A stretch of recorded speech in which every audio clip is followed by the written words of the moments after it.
My name is Sam Hart, and I'm the Director General of the Abia State Marketing and Quality Management Agency. At the onset of the global COVID-19 pandemic, the Governor of Abia State, Dr. Okezie Victor Ikpeazu, gave a charge to our Abia tailors and artisans to rise up and meet the global shortage in face masks and other PPEs. I am proud to announce to you that Abia tailors and artisans have been able to produce over 1 million face masks, which has been distributed around Nigeria. Aba has the capacity to bridge the global shortage in PPE, nose masks, and other medical essentials, and we are here for you. You can reach us on phone number 0817 777 1306.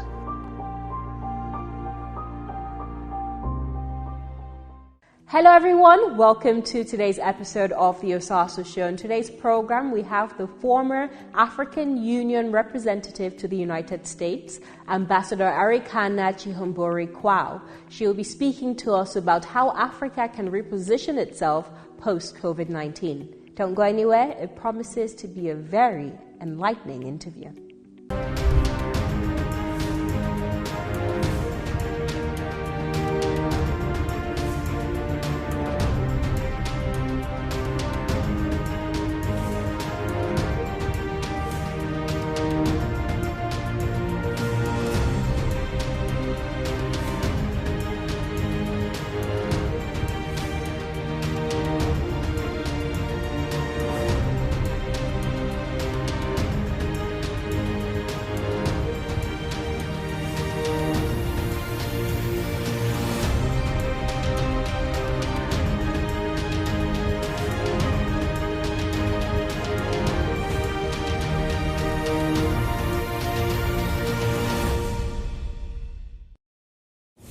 Welcome back to the Osasu Show. Joining me now is Her Excellency Ambassador Arikana Chihombori. Welcome to today's program, Your Excellency. Thank you for having me, my dear. You're most welcome. First of all, I must commend you and thank you for the relentless effort you have put in speaking for Africans world over. You popularly spoke about the French continuous colonization of African countries, particularly in West and Central Africa. This led to the stopping of the CFA franc being used in most of these countries. In December of 2019, these 8 countries adopted the ECO currency. However, critics have still claimed that France still has its tutelage on these African countries because the ECO is still backed by the euro, and France is also making sure that they are also the people standing in for the currency. What do you have to say about that? Well, what I can say is thank you for having me, my dear doctor. I appreciate all the work that you're doing to continue the conversation. Really, we're at a critical time in the history of Africa, and it is your world. You, the youth of Africa, this is your world. Our job as your elders, we know we have messed up this Africa for you, but we would like to fix it and make it right. If we can't finish the job, at least when we leave this earth, we want to be able to say to you children, this is what we have done. There was a problem in our village, and this is where you need to pick up. Going to the issue of the ECO with France, what is needed is complete separation. What President Macron is suggesting to have an ECO that is going to be pegged to the euro is totally unacceptable. To have an ECO that when leaders of the African countries want to trade, all the trades have got to go through the French Central Bank and then pass on to whichever country is wishing to trade with those former French colonies. That is also unacceptable. What is needed is complete separation. African leaders are quite capable of handling their own affairs. African countries, especially ECOWAS, they're quite capable of handling their own currency. They are already having discussions. The heads of state are having their own discussions. They have set up their own parameters as to what it's going to take for them to be ready to have their own single West African currency. France just needs to stop interfering. This is a program for the African heads of state in West Africa. So for France to run in and think they can just steal the program away from the African heads of state, it's not going to happen. Ghana has already let them know. Nigeria has already let them know. So this is not going to happen. They can try to play games again, But we need to let President Macron know that we're not stupid. We know exactly what game he's playing. It's not going to work. The youth of Africa, the children of Africa, we may have been asleep for far too long, but President Macron needs to know once and for all that the children of Africa are waking up. Enough is enough. The games that they have played with us over the centuries, those games are over. They need to realize that this is a new game. They need to strategize because the Africans are not going to take it anymore. So those games of trying to put in this puppet euro, renamed ECHO, is not going to work. Ambassador, should we at least pat ourselves on the back? The fact that you clearly advocated that the representative of France sitting on the board of the West African Central Bank should be removed, and that representative was removed. Should we at least pat ourselves on the back for the fact that you also advocated that their currency, this CFA, should be changed, and it was changed? Should we pat ourselves on the back for this achievement, or is there still so much more that we need to fight for?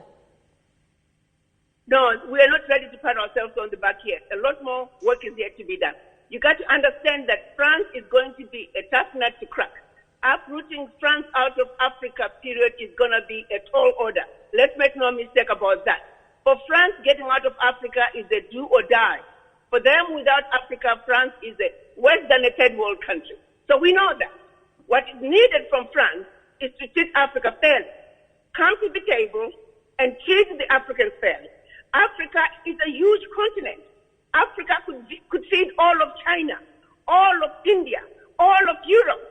We could even house the citizens of those countries. That's how humongous and that's how rich the African continent is. We are simply asking that those who engage Africa from outside Africa come to Africa with your suitcases chock full of humility, honor, and respect for the Africans. We will roll out the red carpet for you. But continued exploitation of the continent is no longer going to be tolerated. And for those who have gotten away with it for centuries, we want to send a message that is loud and clear that enough is enough. The game is over. Come to Africa and treat the Africans fairly. All we are asking is that they treat Africa and her children fairly, with respect, and do what is right and do what is just. Do what you would want done for your own children in Europe or wherever you are coming from. The little girls and the little boys in France, whatever their needs are also the needs of the little girls and little boys in Africa. We are not going to sit around anymore and watch our children starving to death. We are not going to sit around anymore and watch our women die while giving birth to another life. That time is over now. We can no longer play politics. We can no longer play diplomacy. How do we have a diplomatic conversation with a master who has never left? We are under the table while the master is sitting on the table in our house, eating our food that we would have served him. And then from under the table, the master is dictating that we should have a diplomatic conversation while he's on the table and we are under the table. That is not a conversation that can be diplomatic. In fact, we should be beating up France. We should have been beating up France a long time ago. And yet we're still under the table and begging for them to drop a few crumbs. And while we are under the table, they're telling us how we should organize ourselves in order to divide the few crumbs. No, France needs to know once and for all that what needs to happen is that France needs to come to the table as an equal partner. We are more than happy to negotiate with France as an equal partner. And France must understand Africa is big enough. There's enough for all of us. There's no need for the French companies to be so greedy. There's no need for France to be so greedy. Africa is big enough, and our hearts as Africans are big enough that we're ready to welcome the world. But they must come to Africa with respect for the Africans, just like we go to their countries with respect for their people. We are not asking them for anything that they would not ask of us when we come to their countries. Exactly, we are demanding Ambassador. Respect. Yes, you come to Africa, you better respect the Africans. Most and definitely. That's all we are asking. Yes, permit me to interject. I think one of the most shocking data that you released during one of your conversations was the fact that 50% of the reserves in these West African countries were domiciled in France. But during this recent meeting with the heads of state and President Macron, he said that that would no longer happen, that all the money in the West African and Central African central banks will remain as is. Is that enough, or is there more we need to do in preserving Africa's wealth for Africans in particular? Well, what I would like to see is the action speaks louder than words. He made that proclamation. I have not heard anything yet that is saying the heads of state are no longer required to deposit their reserves with the Central Bank of France. So if you have more information on that, please enlighten me. It's one thing to make that proclamation. It's another thing to actually actualize it. Until I see it in writing, until I know that the heads of state are no longer depositing their finances, their financial reserves with France, it's just words coming from President Macron. We must actualize his words. We cannot overemphasize the importance of good leadership. Because women like yourself held this sensitive position of African Union's permanent representative to the U.S., you use this platform to shine light on critical issues such as this. The world, even those of us living here in Africa, on the continent, in Nigeria, did not know this was going on in our neighboring countries. But you used your position to shine light on this very sensitive issue.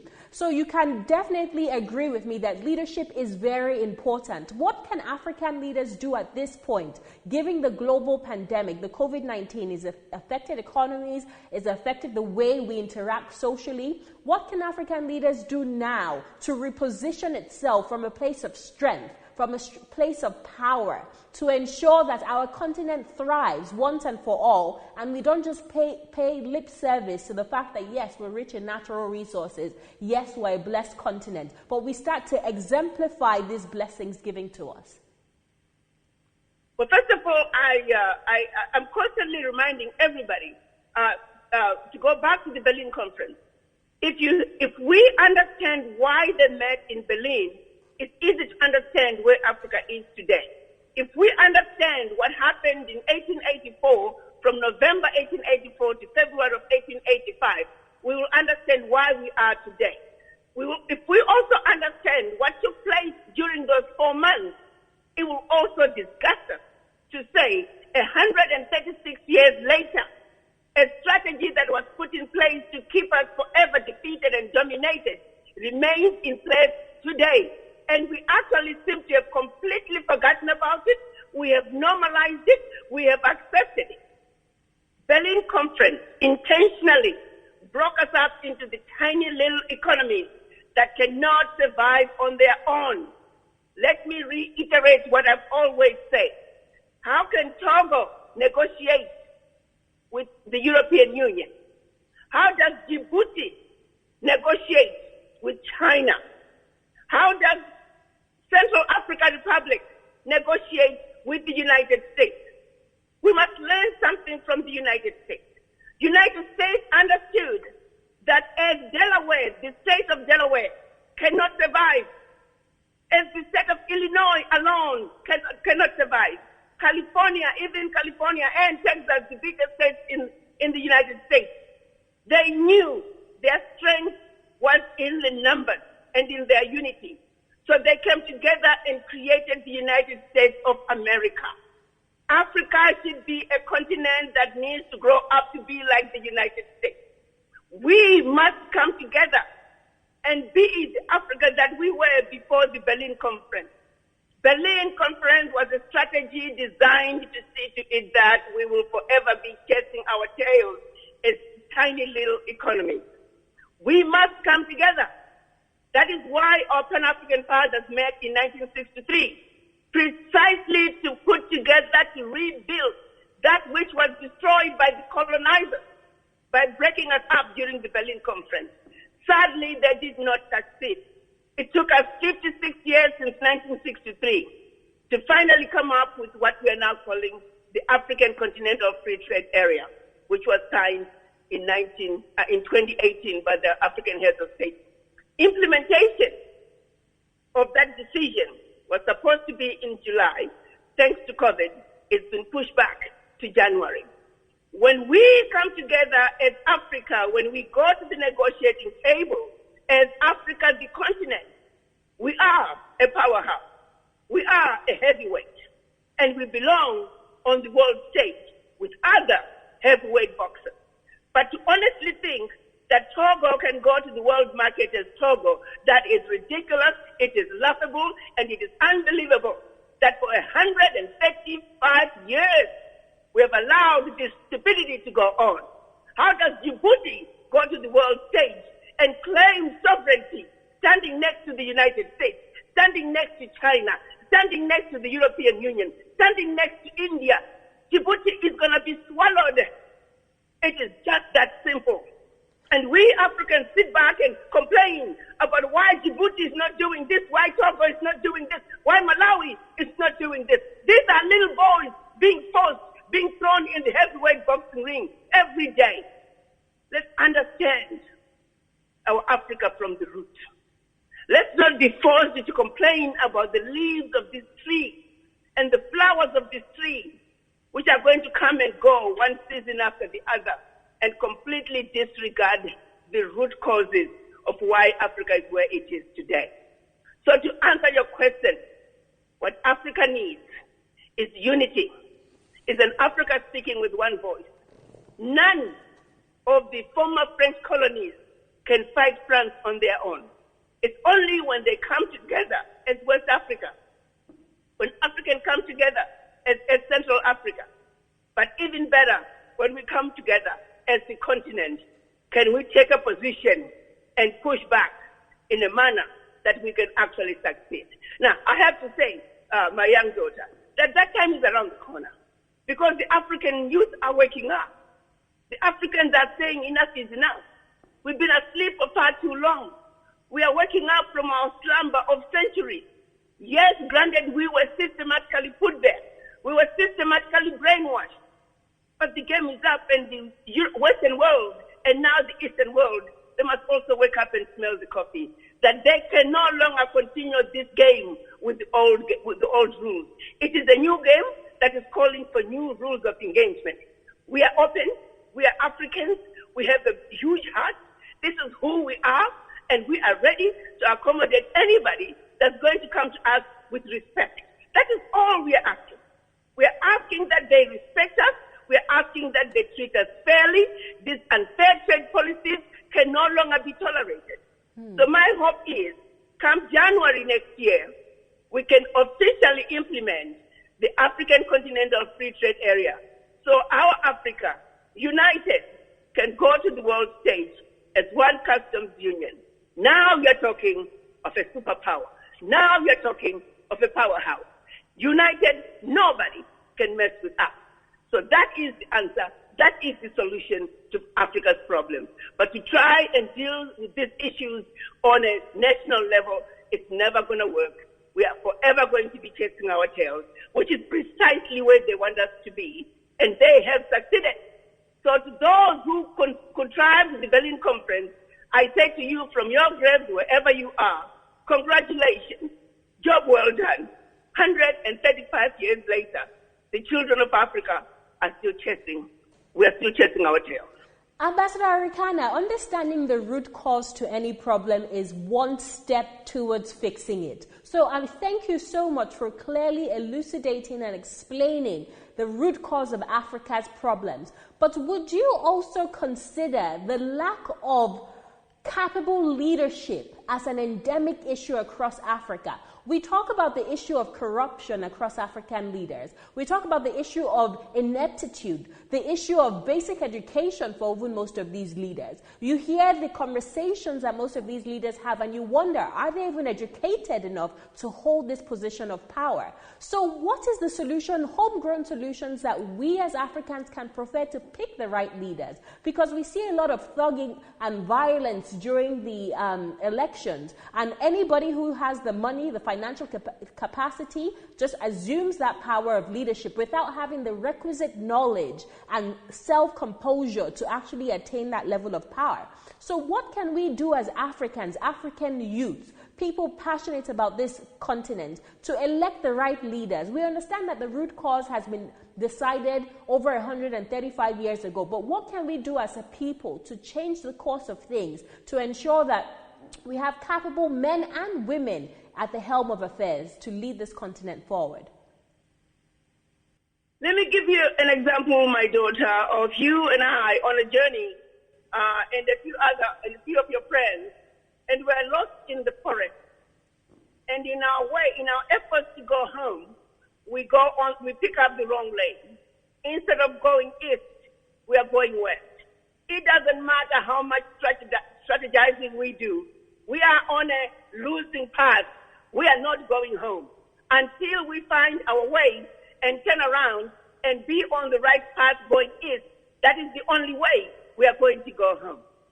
Through the Berlin Conference and through the policies they put in place when we got our independence in the late 50s and early 60s, where they intentionally kept the economic liberation from us, gave us limited political liberation.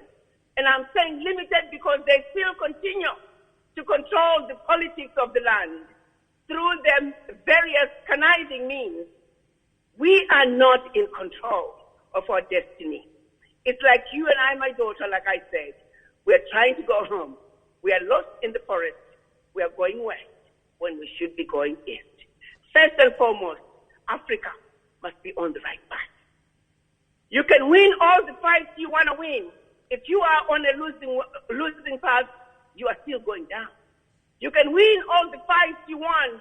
You're riding in a derailing train, you're still going to go down. What Africa needs, I am not saying we do not have problems with corruption. Don't get me wrong. Corruption is a serious problem, and we must address it vigorously. However, when I look at the issues of leadership, if I were to simplify the conversation and say, let's talk about our issues as from scale of 1 to 10, I would put leadership around 5, 6. Why? Until France can leave the $500 billion on the continent, until all the other colonizers can stop extracting all these minerals out of Africa to the tune of billions, until illicit funds are stopped from getting out of Africa, until the looting of the illegal mining, the trade in plants and wildlife, all these illegal activities that are taken out of Africa, trillions of dollars combined, they want us to not talk about it. And another big one are those safe havens from all the multinationals who are working in Africa. They have existed, majority of them, even prior to independence. They do not pay taxes. The average African on the street is paying taxes. These multinational corporations are not paying taxes using these safe havens. Again, billions of dollars are getting out of Africa. Allow me to put things in perspective. When you put all this corruption from outside together, you are talking trillions of dollars getting out of Africa that we are being told not to talk about. They have done a great job at making sure that the Africans don't understand the intricacies of what they are doing, the games that they are playing. All they want us to force us to believe is that corruption is your only problem, that leadership is your only problem. No, on a scale of 1 to 10, yes, leadership is an issue. In some cases, not all. Let me make that clear. Let's not paint Africa with one blanket, one brush. No, there are many African heads of state who are doing very well for their people. We cannot just blame it all on corruption. All of Africa is corrupt. That is wrong, and we must refuse it and deny it and call it out. If you want to talk about a corrupt situation in a particular country, then talk about that particular situation. But don't take that one particular situation and extrapolate it throughout the continent. That is wrong, and we will not accept it. Thank you so much, Ambassador Arikana Chihombori Kwao, for your time. I truly appreciate it. Women like yourself are an inspiration to young people across the continent like me who look up to you, your boldness, your eloquence, and your passion for the African continent. Thank you so much for your time. That's it for today's program. Don't forget to follow us on social media at The Osasu Show, at TOS TV Network, at The Osasu Show Foundation, and at Osasu Igbenedion on Instagram, Facebook, and Twitter. To read news and current affairs and sustainable development across Africa, visit our website, www.tostvnetwork.com. To get involved with our foundation's work, you can visit our website, www.theosasusshowfoundation.org. I'll see you same time, same place next week, and until then, keep practicing social distancing, washing your hands, and taking good care of yourself. God bless you.